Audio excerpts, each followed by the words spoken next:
Welcome back to Ripe Avocados, episode 29. Juror number 2.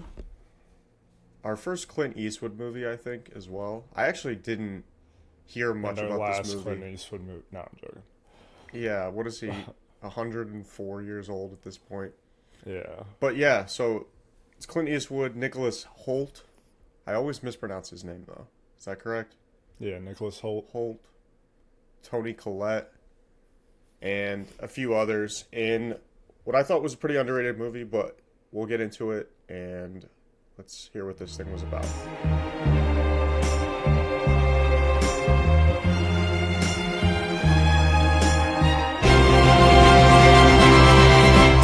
Daydream, I fell asleep amid the flowers for a couple of hours on a beautiful day. Daydream. Juror number 2 is your typical courtroom drama. It literally was 12 Angry Men, but with a bit of a twist, where the movie follows literally juror number 2, who is Nicholas Holt's character. His name is Justin Kemp. Justin in the movie. Kemp. Yep. Yeah, and basically the movie follows a trial where Gabriel Basso, who's actually from Night Agent, I don't know if I pronounce his last name correct, but he's awesome in Night Agent. That's a dope show on Netflix. He was awesome at this. He was awesome in this. He literally plays like a rugged, brutish, kind of dickhead boyfriend in this movie. And basically the trial is whether or not he killed his girlfriend on the night of October 25th. And the movie starts to unfold as juror number 2, Justin, realizes he was in the same place that night on October 25th. And he wasn't supposed to be at a bar because he is a recovering alcoholic, but he was there, and his wife didn't know about it, and he was driving home that night. It was dark and rainy, hit a turn, and he thought he hit a deer, but he probably hit the shit out of the girlfriend. So, not his girlfriend, but the one that died. So, that's the whole movie, basically. Just the viewer is watching the trial happen, and you're trying to figure out, while juror number 2 is trying to figure out who actually killed this lady. Yeah, I'm interested to hear your thoughts on this movie because I was, like I mentioned before, I was a bit pleasantly surprised by it. I didn't hear much of the marketing spiel for it, and I thought it was pretty good, honestly. What did you think stood out and kind of sucked in this movie? For me personally, I thought the movie was good, but it was just kind of mid to me. And it, like, all I could think of was 12 Angry Men the whole time. I thought the scenes inside the jury room where the jurors were deliberating whether or not they were guilty or not, that part seemed so corny and cheesy to me. It literally reminded me of 12 Angry Men so much. I was like, this is a product of Clint Eastwood because he's still living in like 1945. Yeah. But overall, the movie had me hooked. It I always talk about this, but it was 2 hours long. It felt like it was dragging in places, but at the same time, I just wanted to know what was going to happen, whether or not Nicholas Holt's character was guilty, actually killing her, and what was going to happen to him. And they definitely leave the ending a little bit ambiguous. It felt like at the end there, they were trying to insinuate that Tony Collette's character was bringing him the handcuffs, but overall it was entertaining, but it was just okay. I personally did not think that ending was ambiguous. It was pretty cool how they made you feel involved, like you were one of these parents watching over the baby at the very end, and everything seemed so.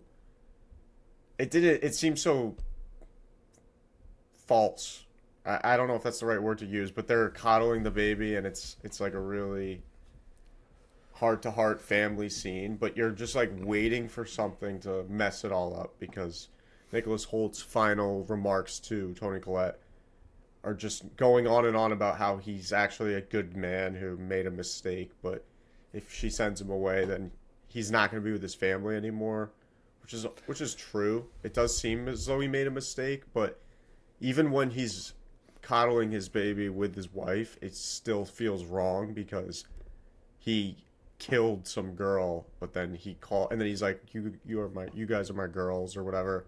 I misquoted that, but he You guys are just my girls.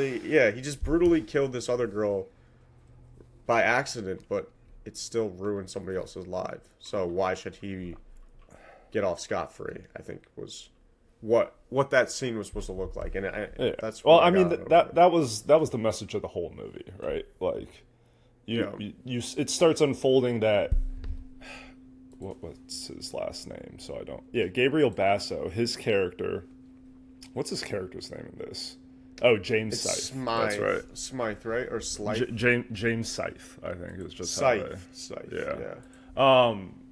But basically, the story unfolds, and you start learning that this guy is kind of a dickhead, a shitty person. He's part.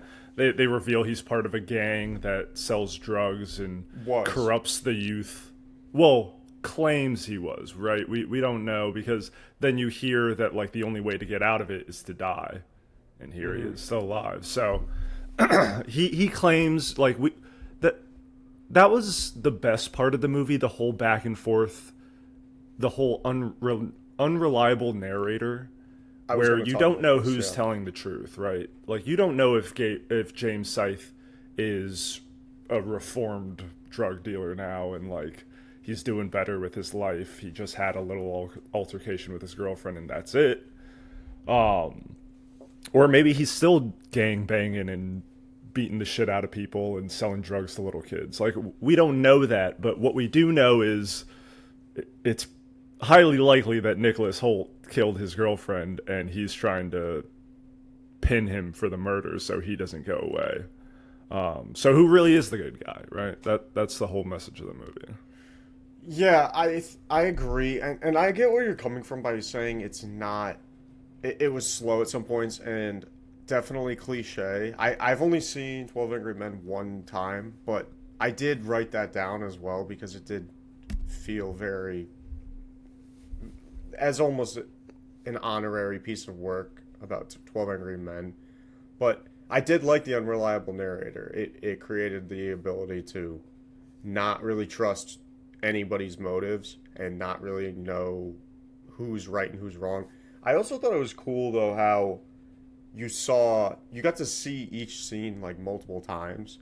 We saw this scene when they were in the parking lot after he slams the beer bottle, and you get to see, it's kind of like the game of telephone where you hear he calls her a bitch in one scene, but then on one of the accounts, like his account, obviously he doesn't call her a bitch. He calls her a whore.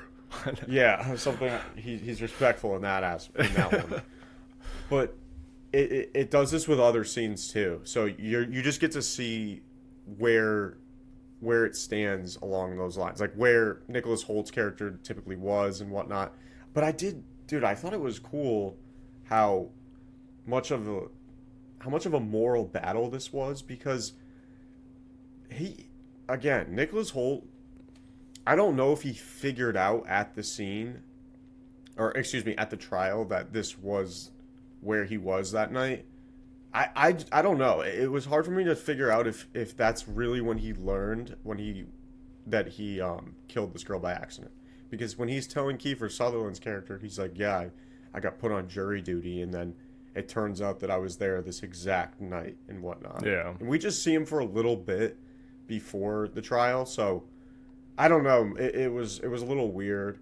But then the other point that I wanted to make is the human nature in him. And I thought this was really cool. A really cool way to write his character was like, he still kept that first initial vote alive because his conscience was so guilty and he knew he did it. Yeah. Because they all vote guilty originally, but he's the one. Just so he can say that to his conscience, right? Right. I actually killed this girl, but I'm gonna give him a fighting chance or whatnot, like 11-1. And then But then he continues to ultimately do that. flips it though. Yeah, he ultimately just takes the coward's way out, which in this scenario, it's the moral question of the movie. Would you go to the law enforcement and admit that you did this, or try and skate by and not get in trouble? Right. And I think a lot of people would probably take the same route that Nicholas Hoult would. And I don't know. It's hard for me to say if I would or not. Like it's such a hard scenario to capture, you know, because he didn't bro. he wasn't a bad guy. He wasn't a bad guy. Yeah. He Me, I would have been literally made a like, mistake. that's the motherfucker right there. Yeah. Yeah. So I think that kind of gets into a bit of the plot holes of this movie too. It seemed a little ridiculous how his car went so unnoticed for that long.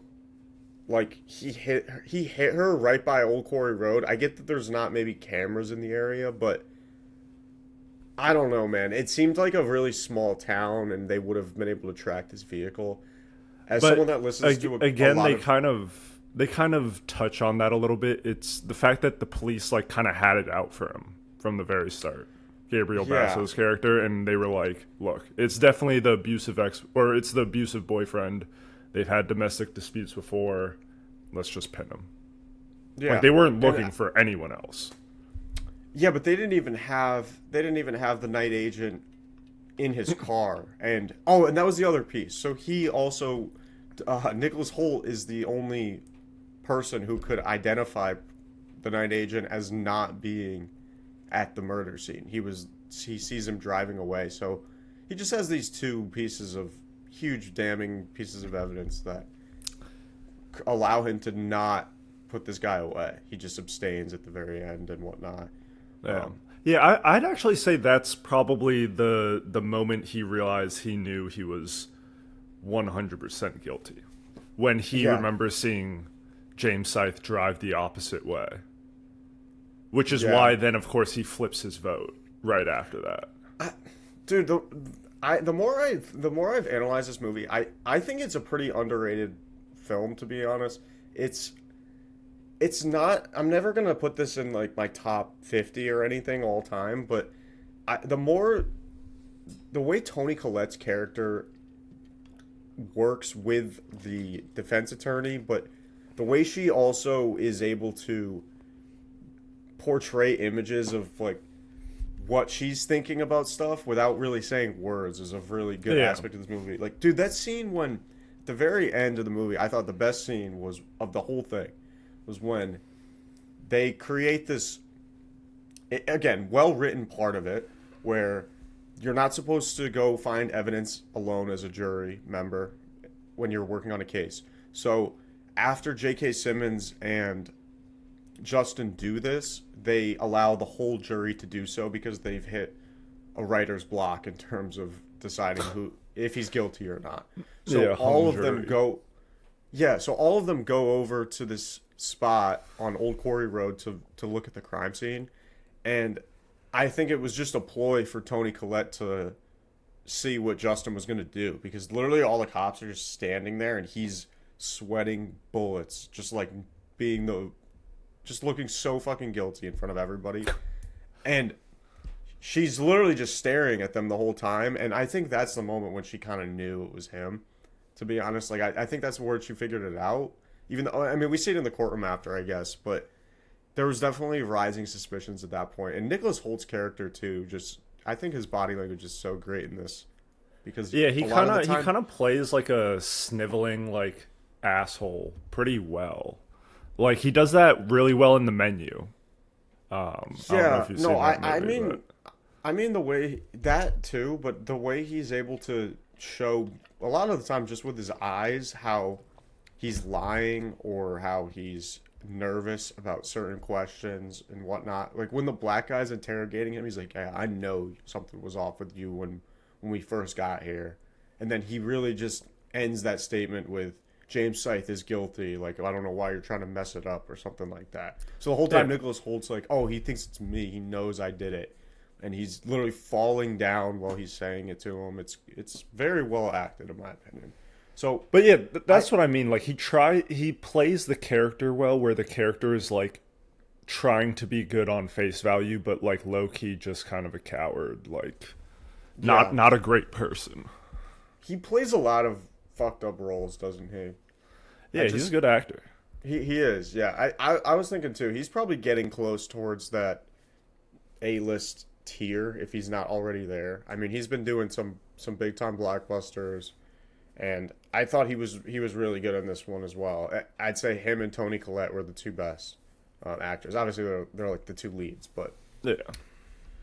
nonetheless, yeah, kind of a loaded cast too. J.K. Simmons was only in there for like 20 minutes, and there was a couple other people. Like the wife was she's been in movies as well. I can't remember her name off the top of my It's head. like though. Zoe Douche. Zoe Deschanel. Not Zoe Deschanel, but it's like a shorter version of that. Okay. Yeah, and then the guy who plays the defense attorney. Well, we already talked about the night agent as well. The defense attorney is in an HBO show. I think he's in. I think it's Mayor of Easttown, or maybe it's. Is Sharp that what it Object. is? It might be Sharp. Because I've Objects. seen him in something. I think it's the latter. Well, I've seen him in something, and I haven't seen Sharp Objects, but I can't remember what it was. It's definitely an HBO show. Oh, he's in Sharp Objects for sure. But what do I know him in? I don't know.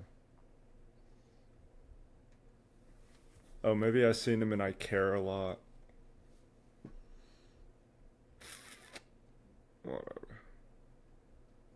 But yeah, no, definitely loaded cast. I mean, it's a Clint Eastwood film, so I'm sure actors were lined up and happy to act in this one. Right. Yeah. So I don't know if we talked about.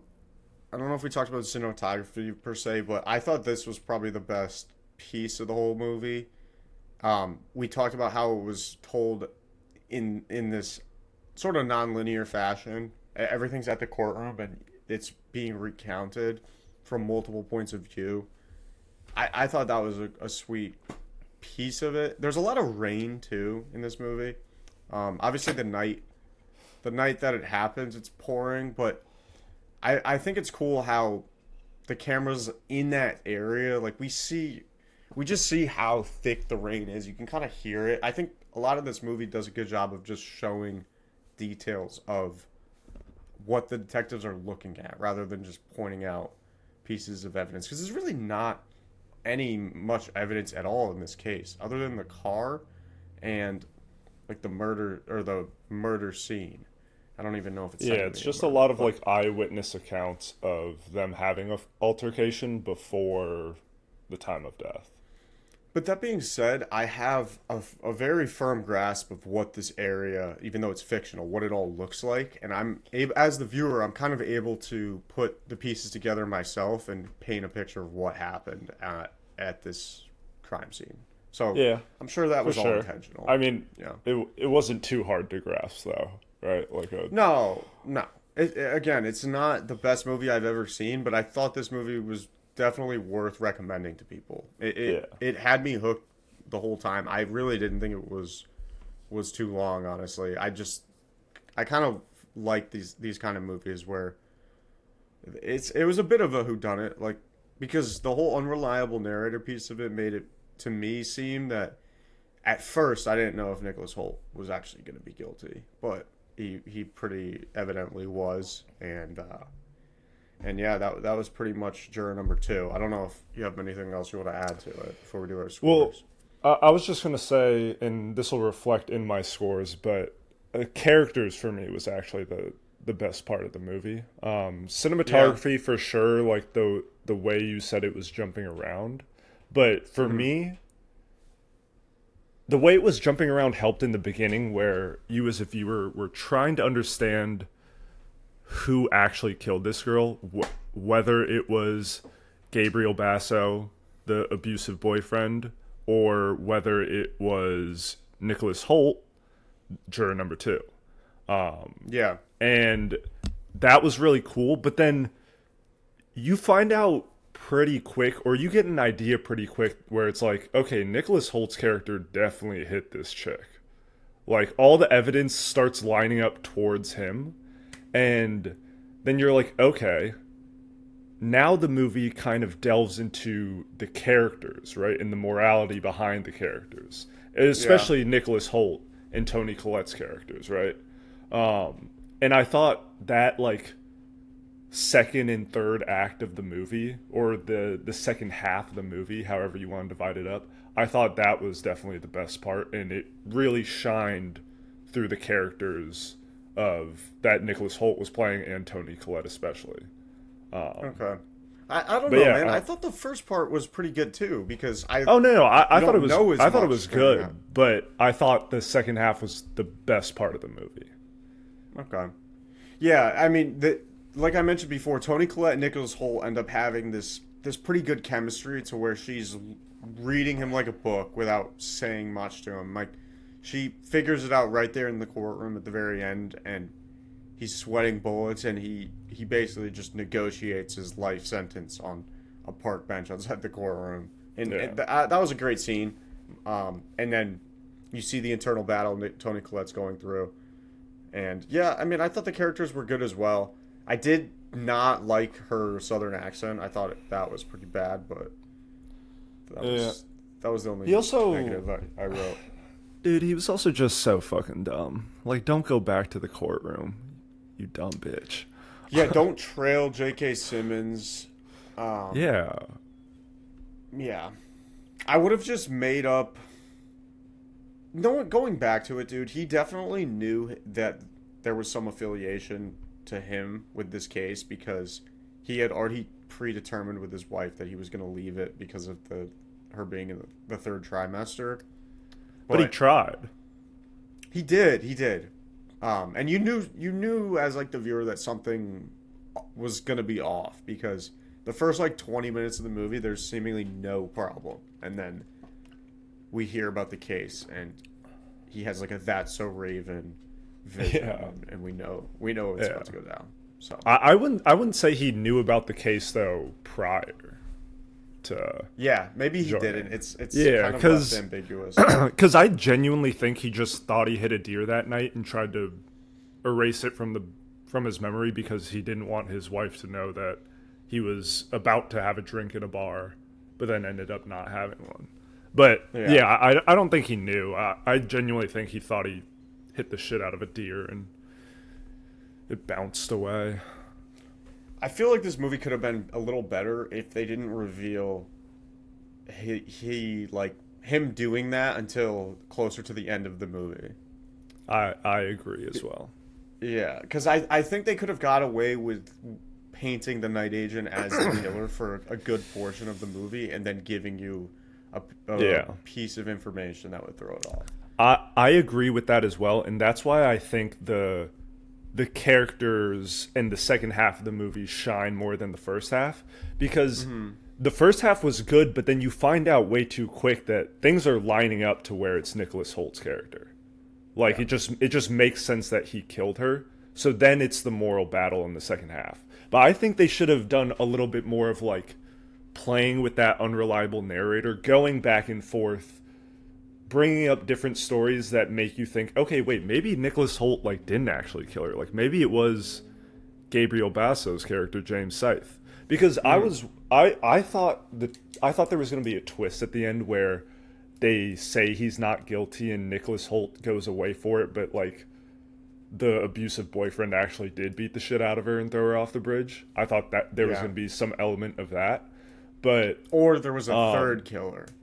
Yeah, it was the old guy in the trailer park. Yeah, he came down. He seemed fishy. Yeah, honestly. But yeah, I thought there was going to be more of a back and forth of you not knowing who killed her, but they kind of line up the evidence pretty quickly on, like, okay, it was dark as shit outside, raining.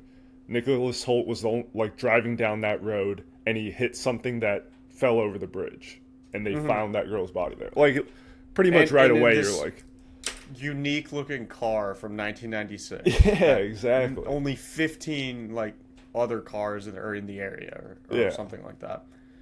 The other thing I wrote down too, J.K. Simmons' flower shop name was so creative. Life Rose On. With a Oh, rose. was that the name of it? I didn't even see he that. had it in It his was pretty truck. tough. That was also a really dumb moment by Nicholas Holt's character to tail him and then have his iPhone ringer go off. That was... It also seemed pretty stupid. I don't think J.K. Simmons would have been able to hear that from how far away he was. It was like 100 meters at least. Inside his car too. And first of all, why is your window rolled down? Like, just keep your car window rolled up, or just don't tail him.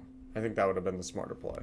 But then also J.K. Simmons, J.K. Simmons knew, that was the funny part too. He was like, I knew 20 minutes out of driving out of this parking lot, you were tailing me.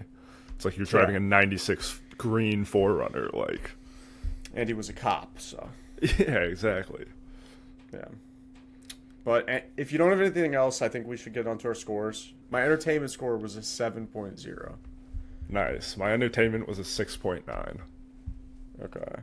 And then my character score was a 6.8. For the third time, my character score was a 7.4. And then my cinematography score was 8.1. Wow. My cinematography score was a 6.0. Okay. And then my writing was a 7.2, which I think is kind of high. Yeah, my writing was a 5.0. All right. So that...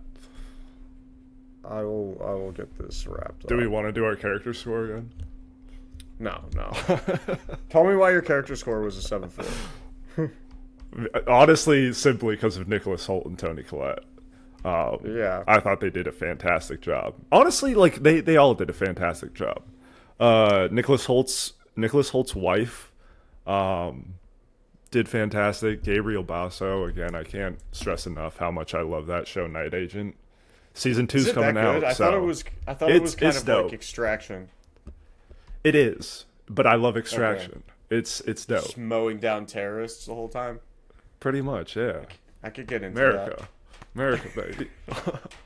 I could definitely get into that. So that leaves us with a final score here of a 6.8. If you want me to go over that again, I'll be happy to. Yeah, can we just go over the characters again real quick? Yeah, the characters for me, I went 6.8 for those. So that wraps up episode 29 here of Ripe Avocados. We will be back next week for episode 30. Comes after 29. Until next time, peace out. Deuces. I dream of the places I've been with you. How we sat with the stream flowing.